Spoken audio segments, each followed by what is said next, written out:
ఏపీలో TDP Janasena BJP మధ్య దోస్తీ కుదిరింది. పొత్తుల లెక్కలు కూడా తేలిపోయాయి. బీజేపీతో కలిసి టీడీపీ జనసేన ఎన్నికలకు వెళ్లబోతున్నాయి. 25 అసెంబ్లీ 2 లోక్సభ సీట్లలో జనసేన పోటీ చేయనుండగా 11 అసెంబ్లీ 6 లోక్సభ సీట్లలో బీజేపీ పోటీ చేయబోతోంది. ఇక టీడీపీ 139 అసెంబ్లీ 17 లోక్సభ స్థానాల్లో బరిలోకి దిగబోతోంది. బీజేపీ జనసేన పోటీ చేసే స్థానాలపై త్వరలోనే అధికారిక ప్రకటన వెలువడనుంది. రైట్, ఇక ఇదే అంశానికి సంబంధించి మరింత సమాచారం మా ప్రతినిధి అమరావతి నుంచి శివ లైవ్ లో అందించడానికి సిద్ధంగా ఉన్నారు. శివ, చెప్పండి, మొత్తానికి బీజేపీ జనసేన టీడీపీ కూటమిగా వెళ్లబోతోంది. సీట్ల సర్దుబాటు కూడా ఫైనల్ అయిపోయింది. దీనికి సంబంధించి పూర్తి డీటెయిల్స్ ఏంటి? మొత్తం మీద చూసుకుంటే ఆంధ్రప్రదేశ్లో రానున్న ఎన్నికల నేపథ్యంలో కూడా టీడీపీ జనసేన బీజేపీ కలిసి ఈ 3 పార్టీలుగా కూటమిగా ఏర్పడి 2014లో ఏ విధంగా అయితే పోటీ చేశారో 2024లో సరిగ్గా 10 సంవత్సరాల తర్వాత మళ్ళీ ఈ కూటమి ఆంధ్రప్రదేశ్ రాజకీయాల్లో కొమ్మటిగా ఏర్పడి పోటీ చేయబోతున్నారు. ప్రధానంగా చూసుకుంటే ఇప్పటికే జనసేనకు సంబంధించి 25 అసెంబ్లీ స్థానాలు 2 పార్లమెంట్ స్థానాలు ఇచ్చేందుకు టీడీపీ దాదాపుగా నిర్ణయం తీసుకుంది. ఇక భారతీయ జనతా పార్టీకి సంబంధించి ఇటీవల 2 రోజుల క్రితమే కేంద్ర హోంశాఖ మంత్రి అమిత్ షా బీజేపీ జాతీయ అధ్యక్షుడు నడ్డాతో చంద్రబాబు ప్రత్యేకంగా 50 నిమిషాల పైగా కూడా సమావేశమయ్యారు. ఈ సమావేశంలో సీట్లకు సంబంధించి ప్రధానమైన చర్చ జరిగింది. 25 పార్లమెంటు స్థానాలకు సంబంధించి ప్రతి పార్లమెంట్లో ఒక ఎంపీ కానీ ఒక అసెంబ్లీ నియోజకవర్గం కానీ తమకు ఉండే విధంగా చర్యలు తీసుకోవాలని చెప్పి కూడా బీజేపీ కోరినట్టు తెలుస్తుంది. దానికి సంబంధించి చంద్రబాబు 6 అసెంబ్లీ 3 పార్లమెంట్ ఇస్తానని చెప్పి మొదట్లో చెప్పినట్టు తెలుస్తుంది. కానీ ప్రస్తుతం ఆంధ్రప్రదేశ్కు సంబంధించి కూడా బీజేపీ పెద్దలు 11 అసెంబ్లీ స్థానాలు 6 పార్లమెంటు స్థానాలు ఇవ్వాలని చెప్పి కూడా కోరినట్టు తెలుస్తోంది. దీనికి చంద్రబాబు కూడా దాదాపుగా సూత్రప్రాయంగా అంగీకారం తెలిపినట్లు కూడా తెలుస్తోంది. ఏదైతే మొదటి నుంచి మనం అనుకున్నట్లే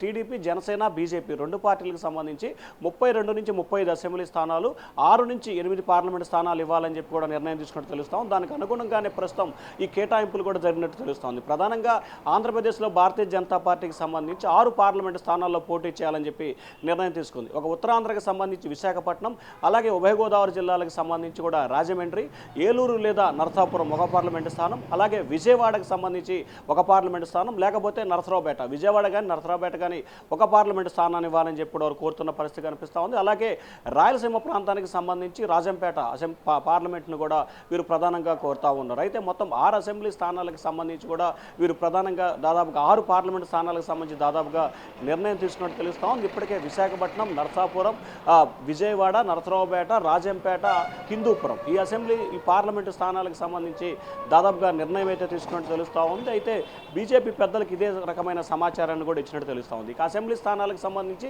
బీజేపీ 11 కావాలని చెప్పి కూడా గట్టిగా పట్టుబడుతుంది. కానీ తెలుగుదేశం మాత్రం 6 నుంచి 8 అసెంబ్లీ స్థానాలు ఇచ్చేందుకు సిద్ధమవుతున్నట్లు కూడా తెలుస్తోంది. ఎందుకంటే పార్లమెంటుకు సంబంధించి వాస్తవానికి 3 ఇవ్వాలని చెప్పి టీడీపీ నిర్ణయం తీసుకుంది. కానీ దాదాపుగా 6 స్థానాలు ఇచ్చిన నేపథ్యంలో కూడా అసెంబ్లీకి సంబంధించి కూడా ఉత్తరాంధ్ర విశాఖపట్నం సిటీ నుంచి ఒక అసెంబ్లీ స్థానం, రాజమండ్రి అర్బన్ ప్రధానంగా డిమాండ్ చేస్తున్నారు. అలాగే పశ్చిమ గోదావరి జిల్లాకు సంబంధించి తాడేపల్లి, కృష్ణా జిల్లాకు సంబంధించి కైకలూరు, గుంటూరు జిల్లాకు సంబంధించి నరసరావుపేట, అలాగే ప్రకాశం జిల్లాకు సంబంధించి కూడా ఒకవేళ ఒంగోలు పార్లమెంటు బీజేపీకి ఇవ్వని పక్షంలో ఒంగోలు సిటీని వారు కోరుతున్న పరిస్థితి కనిపిస్తోంది. అలాగే కడపకు సంబంధించి కూడా రాజంపేట నియోజకవర్గాన్ని కూడా వారు ప్రధానంగా కోరుతున్నట్టు తెలుస్తోంది. ఈ అసెంబ్లీ నియోజకవర్గాలు దాదాపుగా 6 నుంచి 8 అసెంబ్లీ స్థానాలు, 5 నుంచి 6 పార్లమెంటు స్థానాలు టీడీపీ బీజేపీకి ఇచ్చే అవకాశాలు అయితే కనిపిస్తున్నాయి. ఇక జనసేనకు సంబంధించి 2 పార్లమెంటు స్థానాల్లో ఒకటి మచిలీపట్నం దాదాపుగా ఖరారైన పరిస్థితి కనిపిస్తుంది. రెండోది వాస్తవానికి కాకినాడ కానీ నరసాపురం కానీ అనుకున్నారు.